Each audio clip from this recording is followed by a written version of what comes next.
Well, it's now up to a jury to decide the fate of the former Clear Creek County Sheriff's deputy who shot and killed Christian Glass. Closing arguments wrapped up today in the trial of Andrew Buen, who faces a charge of second-degree murder, among other charges. Denver 7's Colette Bordelon tells us about the emotional day in court as the jury prepares to return its verdict. I'm not dangerous.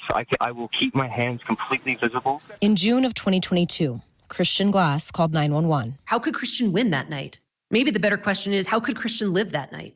Watch crossfire, watch crossfire. One of the officers who responded, former Clear Creek County Sheriff's deputy Andrew Buen. Deputy Buen knowingly caused the death of Christian Glass by shooting him. That's District Attorney Heidi McCollum during her closing argument in Buen's trial, where he pleaded not guilty to second-degree murder, first-degree official misconduct, and reckless endangerment.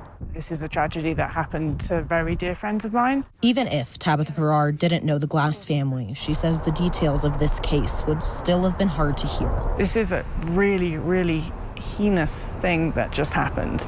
And I think that everybody needs to pay attention to what it's saying about the state of the police force in the United States of America.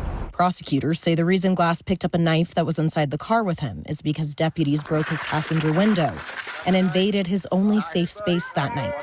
They say Glass was trapped like an animal in a cage and deputies were not trying to calm him down. Every single other person on scene said it was justified. Justified because Christian Glass presented a threat. But defense attorneys claim Buen fired his gun that night because Glass stuck the knife out of a back window at another officer. What I really hope the jury is going to be thinking about is, what's the precedent here? Are we going to be okay with people being shot for being afraid and not getting out of a car? And almost 2 years since Glass was killed. If this could happen to Christian, it could happen to anyone's child. Buen's case is in the hands of a jury. Colette Bordelon, Denver 7.